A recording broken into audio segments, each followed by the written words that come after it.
What's going on, guys? GZTV. College basketball is back. We have more Sweet 16 games tomorrow, but hey, or technically today, because my goodness, I stay up till fucking 3 a.m. when I have class at 11 tomorrow. Probably not a good look, but it's whatever.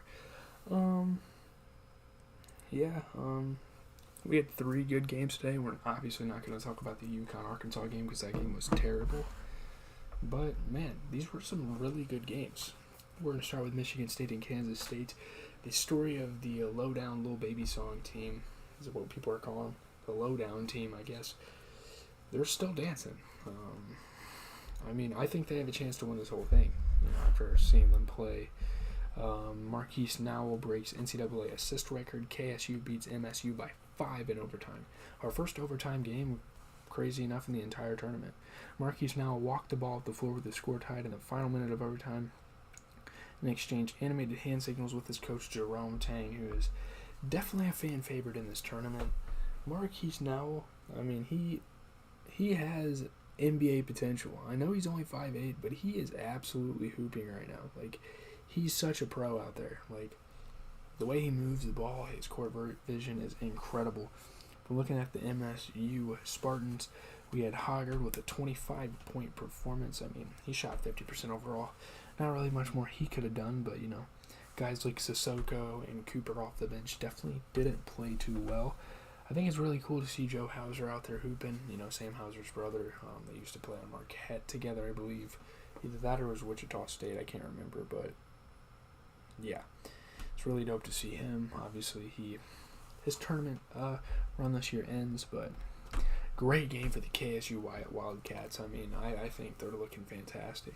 22 points for Johnson, and Marquise Nowell had 20 points and 19 assists, the most in NCAA history. He shot 33% from 3 as well.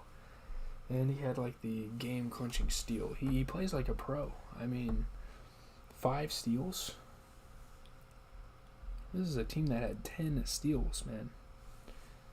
They came to play. This team knows what's up. But moving on to the FAU Tennessee, I regret to inform you guys, my tournament is over. Or my bracket is over. I had a chance, the Vols were still in it up to this point, and then they go out and they lose to FAU, and FAU makes an Elite 8 run. Florida Atlantic makes their first Elite 8. They bounce Tennessee out.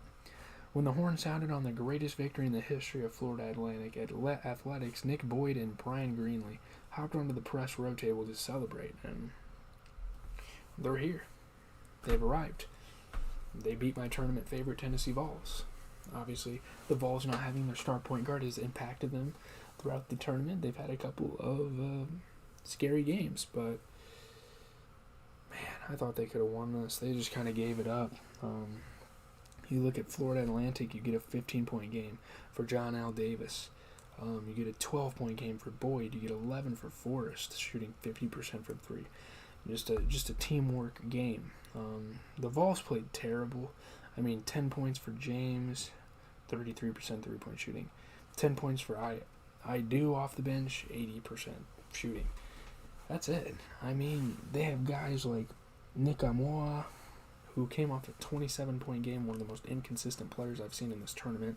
He comes out, has a 6-point game. Phillips and Key doesn't help that they struggled off the bench as well.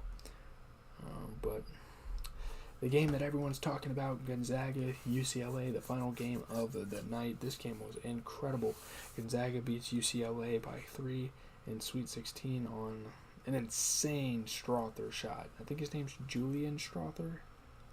Could be wrong, but Gonzaga and UCLA played one NCAA tournament game that left the Zag star player balling, and another game that stunned the Bruins, and they came out and took the dub. They were down by 13 and a half, or 14, something like that, and I was like, well, this game's over. And then, lo and behold, here comes the Zags surging off of one of the best performances I've seen in tournament history. Drew Timme. I don't think he's going to be much in the NBA, but the dude put up 36 and 13, didn't miss a single 3, shot 67% overall. Man. 16 points and 10 rebounds for Strother as well. Those two played absolutely insane. Jaime Jaquez, in this game. You know, despite the loss, he showed why he's one of the best players in the nation. He put up 29 and 11. He shot 33% from three. I mean, not much to say. I mean, the dude's got game. He's a good player. But, you know, Nwuba and Etienne off the bench, not great.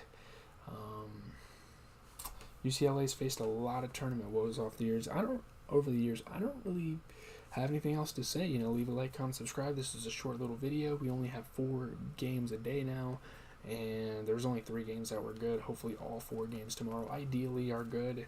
I need to go get some fucking sleep. I can't believe I keep staying up late. It's a bad habit of mine, but I mean, I got good grades. I'm good. I'm chilling.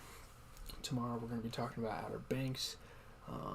Then I'm going to be watching Walking Dead. We're just going to keep flipping back and forth between the shows. Outer Banks is almost over, and I liked it, so you guys can check that out tomorrow. Also, JPEG Mafia and Danny Brown album reaction review. I'm editing